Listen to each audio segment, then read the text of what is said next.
안녕하세요, 여러분. 2026년 현재 우리는 인공지능이 인간의 지능을 추월하느냐 마느냐를 논하는 시대를 살고 있습니다. 하지만 정작 우리는 우리 머릿속에서 매초 벌어지는 놀라운 사건들에 대해 얼마나 알고 있을까요? 오늘 우리는 아주 기묘하고도 소름 돋는 과학적 사실 하나를 파헤쳐 보려 합니다. 바로 하나의 몸 안에 두 개의 자아가 살고 있을지도 모른다는 사실입니다. 이 이야기는 20세기 중반으로 거슬러 올라갑니다. 당시 심한 간질 발작을 앓던 환자들을 치료하기 위해 의사들은 파격적인 수술을 감행했습니다. 좌뇌와 우뇌를 연결하는 거대한 신경다발, 즉 뇌량을 통째로 끊어버리는 수술이었죠. 발작이 뇌 전체로 퍼지는 것을 막기 위한 고육지책이었습니다. 수술은 성공적이었고 환자들의 일상생활에는 아무런 지장이 없는 듯 보였습니다. 기억력도, 지능도, 성격도 그대로였죠. 하지만 신경과학자 로저 스페리와 마이클 가자니가가 이들을 실험실로 부르면서 인류 역사를 뒤흔들 대발견이 시작됩니다. 실험은 간단했습니다. 환자의 왼쪽 눈에는 사과 사진을, 오른쪽 눈에는 연필 사진을 아주 짧게 보여주는 것이었죠. 여기서 핵심은 우리 뇌의 구조입니다. 왼쪽 눈으로 본 정보는 우뇌로, 오른쪽 눈으로 본 정보는 좌뇌로 전달됩니다. 일반적인 사람이라면 뇌량을 통해 정보가 공유되니 아무 문제가 없죠. 하지만 분리뇌 환자들은 달랐습니다. 실험자가 묻습니다. 방금 무엇을 보았나요? 그러자 환자는 망설임 없이 대답합니다. 연필요. 왜 그랬을까요? 언어 기능을 담당하는 브로카 영역은 좌뇌에 있기 때문입니다. 오른쪽 눈으로 본 연필 정보는 무사히 좌뇌에 전달되었고 좌뇌는 입을 통해 연필이라고 말한 겁니다. 그런데 여기서 소름 끼치는 일이 발생합니다. 실험자가 다시 묻습니다. 그럼 왼손으로 방금 본 것을 집어보세요. 환자의 왼손은 주저없이 사과를 집어듭니다. 왼손은 우뇌의 통제를 받기 때문입니다. 더 놀라운 건 그 다음입니다. 실험자가 묻죠. 당신은 방금 연필을 봤다고 했는데 왜 사과를 집었나요? 이때 우리의 주인공 좌뇌가 움직이기 시작합니다. 사실 좌뇌는 우뇌가 사과를 봤다는 사실을 전혀 모릅니다. 연결 통로가 끊겼으니까요. 하지만 좌뇌는 당황하며 모르겠어요 라고 말하지 않습니다. 대신 아주 그럴듯한 핑계를 즉석에서 만들어냅니다. 사실 배가 좀 고파서요. 마침 사과가 보이길래 집었습니다. 이것이 바로 뇌과학 역사상 가장 유명한 개념 중 하나인 좌뇌의 해석기의 등장입니다. 좌뇌는 단순히 언어만 담당하는 것이 아니라 우리가 왜 이런 행동을 했는지, 세상이 어떻게 돌아가는지를 설명하기 위해 끊임없이 소설을 쓰는 이야기꾼이었던 겁니다. 이제 우리는 좌뇌와 우뇌의 분업 시스템을 명확히 이해해야 합니다. 좌뇌는 논리적이고 분석적이며 순차적입니다. 단어를 조합해 문장을 만들고 복잡한 수식을 계산하며 세상을 잘게 쪼개서 이해합니다. 반면 우뇌는 전체론적이고 직관적이며 공간적입니다. 얼굴 표정을 읽어 감정을 파악하고 음악의 선율을 느끼며 숲 전체의 모양을 봅니다. 우뇌는 말은 못하지만 세상을 느끼고 있으며 좌뇌는 그 느낌을 설명합니다. 여러분이 지금 이 영상을 보며 고개를 끄덕이는 순간에도 여러분의 우뇌는 영상의 색감과 분위기, 제 목소리의 톤을 느끼고 있고 좌뇌는 제가 하는 말의 논리를 따지며 정보를 정리하고 있습니다. 이 둘은 뇌량이라는 고속도로를 통해 초당 수십억 번의 정보를 주고받으며 나라는 일관된 자아를 만들어냅니다. 하지만 분리뇌의 실험이 우리에게 주는 진짜 교훈은 따로 있습니다. 우리가 나의 의지라고 믿었던 많은 것들이 사실은 사후 해석일 가능성이 높다는 것입니다. 우뇌가 직관적으로 결정한 행동을 좌뇌가 나중에 끼워 맞추며 이건 내가 원해서 한 일이야 라고 우리 자신을 속이고 있을지도 모른다는 뜻이죠. 2006년의 인공지능 기술도 이와 비슷합니다. 거대 언어 모델인 AI는 때때로 존재하지 않는 사실을 마치 진실인 양 말하는 환각 현상을 보입니다. 그런데 알고 보면 우리 인간의 좌뇌이야말로 환각의 대가입니다. 우리는 끊임없이 자신의 행동에 이유를 붙입니다. 내가 왜 그 주식을 샀는지, 왜 그 사람과 헤어졌는지, 왜 오늘 점심으로 이걸 먹었는지. 우리는 정말 그 이유를 알고 있을까요? 아니면 좌뇌 해석기가 만들어낸 매끄러운 시나리오에 속고 있는 걸까요? 이 실험 결과는 우리가 세상을 인식하는 방식이 얼마나 파편화되어 있는지를 보여줍니다. 좌뇌와 우뇌는 마치 다른 성격의 두 사람이 한 사무실에서 일하는 것과 같습니다. 좌뇌는 꼼꼼한 회계사 같고 우뇌는 자유로운 예술가 같습니다.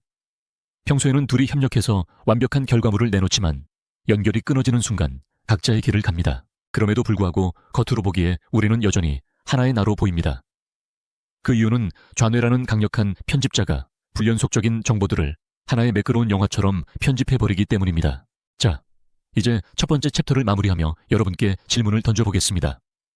여러분이 오늘 아침에 한 선택들, 그리고 여러분이 믿고 있는 나라는 사람의 정의들, 그것은 정말 여러분 전체의 의지인가요? 아니면 말을 독점한 좌뇌가 우뇌의 침묵을 틈타 만들어낸 그럴듯한 이야기인가요? 우리는 흔히 마음이 시키는 대로 해 라고 말합니다. 여기서 마음은 어쩌면 언어 이전의 세계를 담당하는 우뇌의 직관일지도 모릅니다. 그리고 머리로 생각해서 결정해 라고 할 때에 머리는 좌뇌의 논리적 해석이겠죠. 이 두 자아의 갈등과 협력 속에서 인간의 문명은 탄생했습니다. 다음 챕터에서는 이 영리하고도 뻔뻔한 좌뇌의 해석기가 어떻게 우리 삶에서 가짜 논리를 만들어내고 때로는 우리를 어떻게 속이는지 더 구체적으로 들어가 보겠습니다. 우리가 흔히 합리화라고 부르는 현상의 뇌과학적 실체, 궁금하지 않으신가요? 여러분, 혹시 누군가에게 너 대체 왜 그랬어? 라는 질문을 받고 순간 당황했지만 곧바로 그럴듯한 이유를 대며 상황을 모면했던 경험이 있으신가요? 혹은 쇼핑몰에서 충동 구매를 하고 나서 이건 꼭 필요한 거였어 라며 자신을 설득해 본 적은요? 2026년을 사는 우리에게 이런 일은 너무나 흔한 일상입니다. 하지만 뇌과학의 관점에서 보면 이것은 단순한 핑계가 아닙니다. 우리 뇌의 한쪽 구석에서 쉬지 않고 돌아가는 가짜뉴스 공장의 결과물이죠. 오늘 챕터 2에서는 좌뇌가 어떻게 우리를 속이고 존재하지도 않는 인과관계를 만들어내는지 그 충격적인 메커니즘을 파헤쳐 보겠습니다. 앞선 챕터에서 우리는 불리노의 환자 실험을 통해 좌뇌의 해석기라는 존재를 알게 되었습니다. 좌뇌는 정보가 부족할 때조차 결코 모른다고 말하지 않습니다. 대신 정보를 짜깁기해 그럴듯한 이야기를 만들어내죠. 심리학에서는 이를 착화현상이라고 부릅니다. 말 그대로 이야기를 지어낸다는 뜻입니다. 이 현상은 단순히 뇌수술을 받은 환자들에게만 나타나는 특이한 증상이 아닙니다.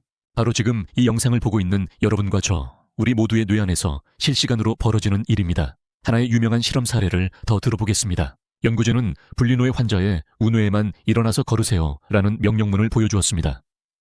그러자 환자는 즉시 의자에서 일어나 걸어가기 시작했습니다. 이때 언어 기능을 가진 좌뇌는 왜 자신이 걷고 있는지 전혀 모르는 상태입니다. 명령을 받은 건 우뇌였으니까요. 연구진이 환자를 멈춰 세우고 물었습니다. 방금 왜 일어나서 걸으셨나요? 만약 우리 뇌가 투명하고 정직하다면 모르겠어요. 그냥 몸이 움직였어요. 라고 답해야 정상입니다. 하지만 좌뇌 해석기는 단 1초의 망설임도 없이 이렇게 대답합니다. 아, 목이 너무 말라서 콜라를 마시러 가던 길이었어요. 혹은 다리가 저려서 좀 풀려고 일어났습니다. 이 환자는 거짓말을 하는 걸까요? 아닙니다. 본인은 진심으로 그렇게 믿고 있습니다. 좌뇌가 만들어낸 가짜 논리가 즉각적으로 의식의 빈틈을 메꿔버렸기 때문입니다. 이것이 바로 우리가 자유의지라고 믿는 것들의 민낯입니다. 2026년에 최신 심리학에서는 이를 선택맹시라는 개념으로 확장해 설명합니다. 피험자들에게 2장의 사진을 보여주고 더 매력적인 얼굴을 고르게 합니다. 그리고 피험자 모르게 사진을 바꿔치기 한 뒤 자신이 고르지 않은 사진을 보여주며 왜 이 사람이 더 매력적이라고 생각했나요? 라고 묻습니다. 놀랍게도 80% 이상의 사람들이 사진이 바뀐 것을 눈치채지 못합니다. 심리적으로는 자신이 고르지도 않은 얼굴에 대해 눈매가 선해서 좋았다. 웃는 모습이 매력적이다라며 아주 구체적인 이유까지 덧붙입니다. 좌뇌가 가짜 과거를 정당화하기 위해 순식간에 시나리오를 집필한 것이죠. 우리는 왜 이런 기능을 갖게 되었을까요? 진화론적 관점에서 보면 세상은 불확실성으로 가득 차 있습니다. 원시시대에 수풀이 흔들릴 때 그것이 바람 때문인지 호랑이 때문인지 분석하느라 시간을 허비하는 것보다 일단 호랑이다 라고 결론을 내리고 도망치는 것이 생존에 유리했습니다. 즉, 좌뇌 해석기는 정확성보다는 빠른 일관성을 선택하도록 진화했습니다. 파편화된 정보들 사이에서 인과관계의 실을 꿰어 우리가 세상을 통제하고 있다는 느낌을 주는 것이 그 존재 목적입니다. 하지만 이 통제감은 양날의 검입니다. 2026년 현대사회에서 우리는 수많은 선택과 정보 과잉 속에 살고 있습니다. 알고리즘이 추천해준 영상을 보면서도 우리는 내가 원해서 이 영상을 클릭했다고 믿고 싶어 합니다. 기업의 마케팅 전략에 휘말려 물건을 사면서도 나는 합리적인 소비를 했다고 자위하죠. 좌뇌는 우리를 똑똑하고 주체적인 인간으로 보이게 하기 위해 끊임없이 우리 자신을 속이는 내부의 스핀 닥터 역할을 수행합니다. 문제는 이 스핀 닥터가 부정적인 방향으로 작동할 때 발생합니다. 우리가 실패를 겪었을 때 혹은 우울한 감정에 휩싸였을 때 좌뇌 해석기는 그 감정의 원인을 찾기 위해 혈안이 됩니다. 내가 무능하기 때문에 이 일이 잘못된 거야. 나는 원래 운이 없는 사람이야. 사람들은 다 나를 싫어해. 이런 결론들은 사실 객관적인 진실이 아닐 확률이 높습니다. 하지만 좌뇌는 일관성을 위해 이 부정적인 파편들을 모아 비극적인 자아서사를 완성해버립니다. 그리고 한번 완성된 서사는 강력한 필터가 되어 그에 반하는 긍정적인 정보들을 차단합니다. 여러분이 나는 발표를 못하는 사람이야 라는 믿음을 갖게 된 과정을 떠올려 보세요. 어쩌면 아주 오래전 단순히 컨디션이 안 좋았거나 준비가 부족했던 단 한 번의 경험이 시작이었을지 모릅니다. 하지만 좌뇌는 그 사건에 무능함이라는 꼬리표를 붙였고 이후에 일어난 작은 실수들을 그 꼬리표에 맞춰 해석해 왔습니다. 반대로 성공적으로 발표를 마친 기억은 운이 좋았을 뿐이야 라며 무시해버리죠. 좌뇌 해석계는 진실을 찾는 탐정이 아니라 자신이 정한 결론을 뒷받침하는 증거만 수집하는 편파적인 검사와 같습니다. 이것이 우리가 뇌과학을 공부해야 하는 이유입니다. 내 머릿속에서 들리는 목소리가 진리가 아니라 단지 좌뇌가 만들어낸 가설일 수 있다는 점을 인지하는 것만으로도 우리는 엄청난 자유를 얻습니다. 나는 왜 이 모양일까? 라는 질문은 잘못되었습니다. 대신 내 좌뇌가 지금 어떤 시나리오를 쓰고 있지? 라고 객관화해서 바라봐야 합니다. 2026년의 뇌 컴퓨터 인터페이스 기술은 우리가 무의식 중에 어떤 선택을 하려 하는지 뇌파로 먼저 읽어낼 수 있습니다. 우리가 인식하기도 전에 이미 뇌는 결정을 내리고 의식은 그 결정을 추인할 뿐이라는 사실이 기술적으로 증명되고 있죠. 이는 나라는 주체의 주도권이 생각보다 미약할 수 있음을 시사합니다. 하지만 실망할 필요는 없습니다. 좌뇌의 착화 현상을 이해한다는 것은 역설적으로 우리가 그 시나리오를 수정할 권한이 있다는 뜻이기도 하니까요. 자, 이제 여러분의 일상을 돌아보십시오. 오늘 누군가에게 화를 냈나요? 아니면 중요한 일을 뒤로 미뤘나요? 그때 여러분의 좌뇌는 어떤 화려한 논리로 그 행동을 방어했습니까? 그 논리 뒤에 숨겨진 실제 원인은 무엇일까요? 어쩌면 단순히 배가 고팠거나 잠이 부족했거나 우뇌가 느낀 막연한 불안감 때문은 아니었을까요? 우리는 좌뇌가 내뱉는 모든 말을 곧이곧대로 믿지 말아야 합니다. 좌뇌는 훌륭한 비서이자 이야기꾼이지만 결코 현명한 주인은 아닙니다. 좌뇌의 뻔뻔한 독백을 한 걸음 떨어져 관찰할 수 있을 때 비로소 우리는 가짜 논리의 감옥에서 걸어나와 진짜 나를 만날 준비를 할 수 있습니다. 다음 챕터에서는 이 영리한 해석기가 어떻게 자아 정체성이라는 거대한 성벽을 쌓아 올리는지, 그리고 그 성벽이 때로는 어떻게 우리를 가두는 창살이 되는지 알아보겠습니다. 챕터 3 시작. 우리는 평소 나라는 존재가 아주 견고하고 일관된 실체라고 믿으며 살아갑니다. 어제의 나도, 오늘의 나도, 그리고 내일의 나도 같은 사람일 것이라고 확신하죠. 하지만 챕터 1과 2를 거쳐온 여러분은 이제 조금씩 의심하기 시작했을 겁니다. 만약 내 좌뇌가 상황에 맞춰 즉석에서 이야기를 지어내는 존재라면 지금 내가 믿고 있는 나라는 사람의 정의, 또한 좌뇌가 쓴 하나의 장편 소설에 불과한 것은 아닐까요? 2026년 현재 신경과학계의 화두는 바로 이것입니다. 자아는 발견하는 것이 아니라 좌뇌 해석기에 의해 발명되는 것이라는 사실 말입니다. 자, 정체성이 형성되는 과정을 상상해 봅시다. 우리 인생은 수만 가지 사건의 파편들로 가득 차 있습니다. 길을 가다 넘어진 일, 시험에서 1등을 한 일, 누군가에게 거절당한 일, 예기치 못한 행운을 잡은 일들까지. 사실 이 사건들은 서로 인과관계가 없을 때가 많습니다. 하지만 우리의 좌뇌 해석계는 이 무작위한 데이터들을 그대로 내버려 두지 못합니다. 나는 이런 사람이기 때문에 이런 일이 일어난 거야 라는 식으로 사건들 사이에 인과관계의 실을 꿰어 나의 일생이라는 거대한 서사를 만들어냅니다. 예를 들어 보겠습니다. 어린 시절 친구들 앞에서 발표하다가 목소리가 떨렸던 경험이 있는 사람이 있다고 칩시다. 좌뇌는 이 단편적인 사실을 수집합니다. 몇 년 후 소개팅에서 긴장해 말을 잘 못했습니다. 좌뇌는 즉각 과거의 데이터와 연결합니다. 아하, 나는 사람들 앞에서 긴장하고 말을 못하는 내성적인 사람이구나. 이제 내성적이라는 정체성의 틀이 하나 만들어졌습니다. 그 후로 이 사람은 자신이 활기차게 대화했던 기억들은 예외적인 상황으로 치부해 삭제하고 실수했던 기억들만 골라 자신의 정체성을 강화하는 증거로 사용합니다. 이것이 좌뇌가 자아를 형성하는 방식, 즉 확증 편향의 메커니즘입니다.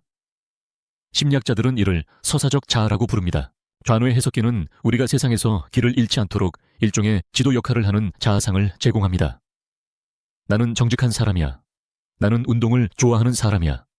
같은 정의들이 있어야 우리는 복잡한 선택의 순간에 에너지를 아껴 결정을 내릴 수 있기 때문입니다. 하지만 문제는 이 서사가 늘 긍정적이거나 건설적이지 않다는 데 있습니다.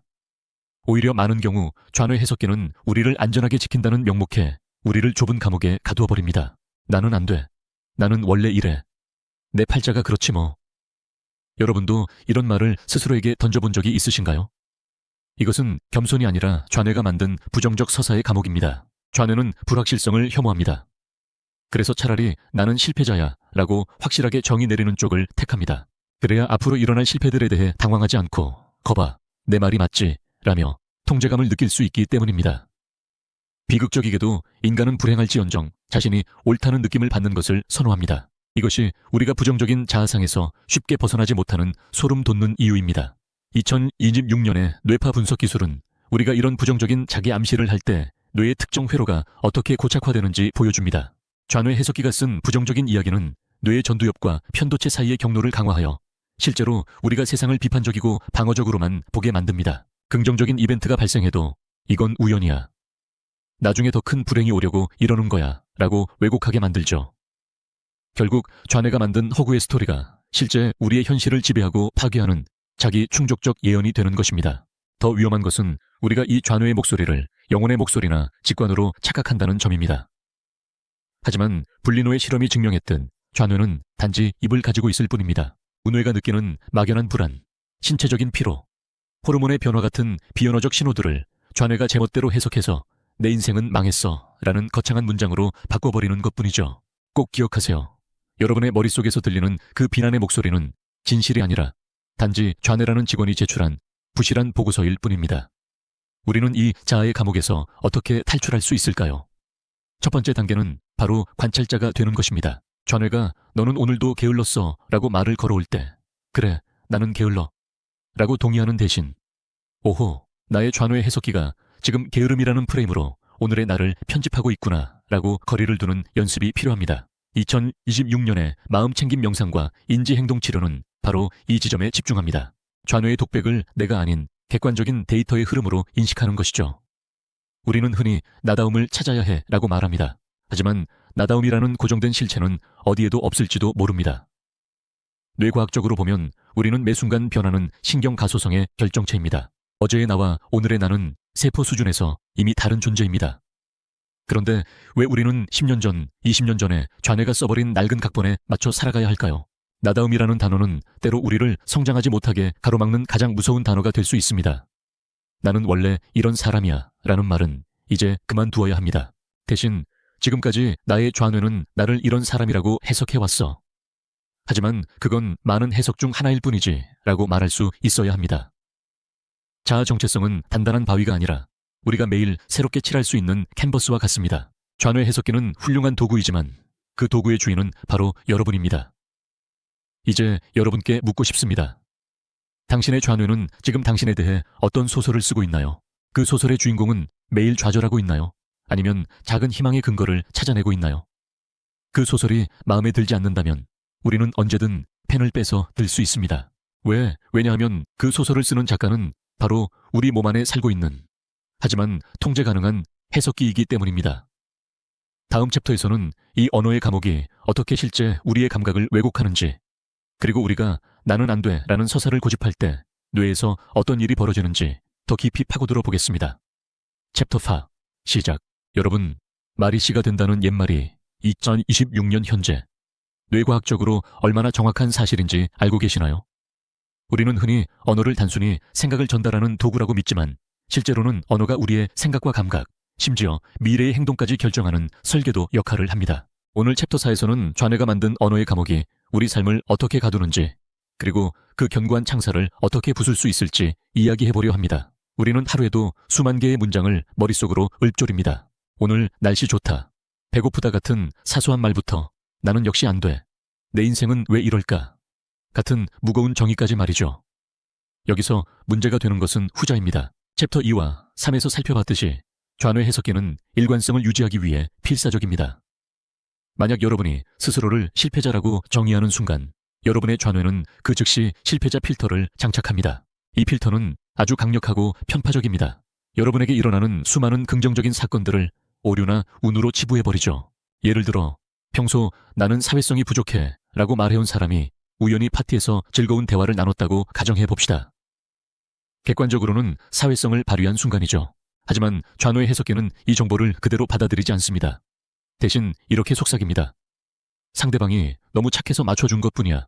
오늘만 유독 운이 좋았지 내 본 모습은 아니야. 이것이 바로 언어의 감옥입니다. 내가 내뱉은 부정적인 단어들이 창살이 되어 실제 존재하는 긍정적인 현실조차 왜곡하고 차단해버리는 것이죠. 2026년에 최신 신경가소성 연구에 따르면 특정한 언어 패턴을 반복할 때 우리 뇌의 시냅스 연결은 그 방향으로 고속도로를 건설합니다. 나는 못해 라는 말을 반복하면 뇌는 정말로 그 일을 할 수 없도록 근육의 반응과 호르몬 분비를 조절합니다. 말 그대로 할 수 없는 뇌를 스스로 만들어내는 셈입니다. 그렇다면 우리는 이 감옥에서 어떻게 탈출할 수 있을까요? 많은 사람이 실수하는 지점이 바로 여기서 억지로 긍정적인 생각을 하려는 것입니다. 소위 말하는 독성 긍정주의죠. 하지만 좌뇌 해석기는 바보가 아닙니다. 나는 행복해 라고 억지로 외쳐봐야 밑바닥에 깔린 나는 불행해 라는 강력한 서사가 있다면 좌뇌는 너 지금 거짓말하고 있잖아 라며 더 큰 반발을 일으킵니다. 여기서 필요한 개념이 바로 수용과 인지적 탈융합입니다. 2026년 심리치료의 핵심 트렌드이기도 한 이 방법은 생각을 바꾸려 싸우는 대신 그 생각을 바라보는 것에서 시작합니다. 탈융합이란 생각과 나를 분리하는 작업입니다. 나는 안 돼 라는 생각이 들 때 나는 안 돼 라고 믿어버리는 것이 아니라 내 좌뇌 해석기가 지금 나는 안 돼 라는 생각을 하고 있구나 라고 한 발짝 떨어져 관찰하는 것입니다. 언어라는 감옥 안에서 창살을 발로 차는 것이 아니라 창살 밖으로 걸어나와 그 창살의 모양을 구경하는 것과 같습니다. 나는 안 돼 라는 서사를 고집하는 것은 사실 좌뇌가 만든 허구의 시나리오에 과도하게 몰입해 있기 때문입니다. 마치 영화 속 주인공이 자신을 진짜 비극의 주인공이라고 믿고 절망하는 것과 같죠. 하지만 우리는 배우이자 감독입니다. 대본이 마음에 들지 않는다면 일단 그 대본이 대본일 뿐임을 인정해야 합니다. 이것이 수용의 진짜 의미입니다. 그래, 내 좌뇌는 지금 내가 무능하다고 생각하는구나. 그럴 수 있지. 하지만 그건 사실이 아니라 하나의 해석일 뿐이야. 수용은 포기가 아닙니다. 오히려 가장 강력한 변화의 시작입니다. 좌뇌의 가짜 논리와 싸우느라 낭비했던 에너지를 현재의 감각과 경험에 집중하는 데 쓸 수 있게 해주기 때문입니다. 2026년의 명상, 앱이나 VR 심리치료 기기들은 바로 이 관찰자 모드를 활성화하는 데 최적화되어 있습니다. 내 머릿속에 부정적인 단어들을 하늘에 떠가는 구름이나 흐르는 강물 위의 나무집처럼 흘려보내는 연습을 하는 것이죠. 언어의 감옥에서 벗어날 때 우리는 비로소 왜곡되지 않은 진실을 마주할 수 있습니다. 내가 무능한 사람이 아니라 가끔 실수를 하지만 노력하고 있는 사람이라는 사실을 깨닫게 됩니다. 내가 사랑받지 못할 사람이 아니라 지금은 외롭지만 관계를 맺을 준비를 할 수 있는 사람이라는 사실을 깨닫게 됩니다. 기억하세요. 당신의 좌뇌가 속삭이는 부정적인 말들은 당신의 본질이 아닙니다. 그것은 단지 뇌가 세상을 편하게 분류하기 위해 붙여놓은 포스트잇 같은 것일 뿐입니다. 그 포스트잇이 너무 오래 붙어 있어서 마치 피부처럼 느껴질지라도 당신은 언제든 그것을 떼어낼 수 있습니다. 자, 이제 오늘 하루 당신이 스스로에게 어떤 언어적 명령을 내렸는지 돌아보세요. 그 말들은 당신을 넓은 세상으로 안내하고 있나요? 아니면 작은 방 안에 가두고 있나요? 나는 원래 이래 라는 문장을 나는 지금 이런 기분을 느끼고 있어 라는 문장으로 바꾸는 것만으로도 감옥의 문은 열리기 시작합니다. 이제 마지막 챕터가 남았습니다. 언어의 감옥에서 걸어나온 우리가 어떻게 주체적으로 자신의 삶을 다시 써 내려갈 수 있을지에 대한 이야기입니다.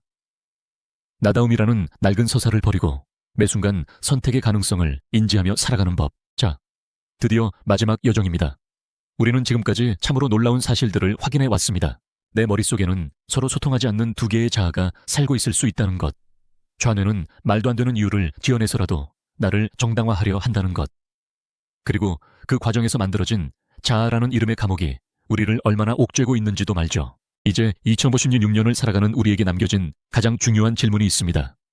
그래서 나는 어떻게 살아야 하는가입니다.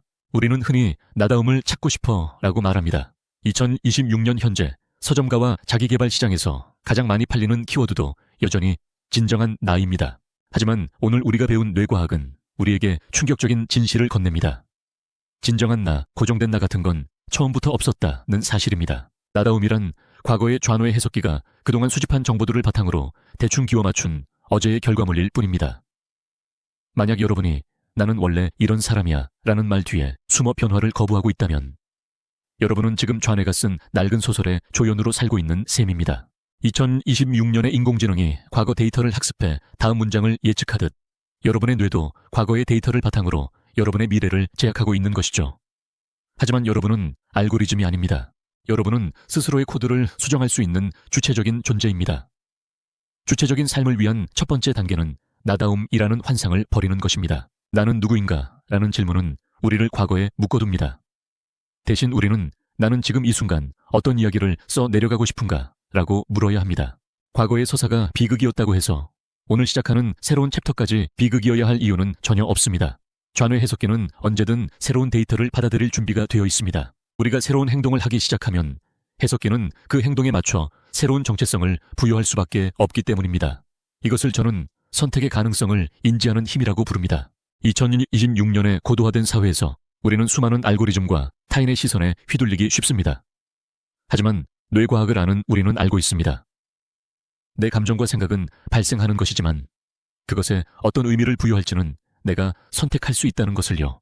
누군가 나를 비난했을 때 나는 역시 부족해 라는 서사를 쓸지, 아니면 저 사람은 오늘 기분이 안 좋은 모양이구나, 나는 내 할 일을 하자 라는 서사를 쓸지는 오롯이 여러분의 권한입니다. 두 번째 단계는 도움이 되는 이야기를 선택하는 것입니다. 좌뇌 해석기가 지어내는 이야기가 진실인지 거짓인지는 생각보다 중요하지 않습니다. 어차피 뇌는 세상을 100% 객관적으로 보지 못하니까요. 중요한 것은 이 이야기가 지금 내 삶에 도움이 되는가입니다. 예를 들어 큰 프로젝트에 실패했을 때 좌뇌가 너는 능력이 없어 라고 말한다면 그것이 진실인지 따지느라 힘을 빼지 마세요. 대신 해석기에게 새로운 관점을 던져주세요. 이번 실패는 내가 다음 단계로 가기 위해 꼭 필요했던 데이터야. 이 경험 덕분에 나는 더 강해질 거야.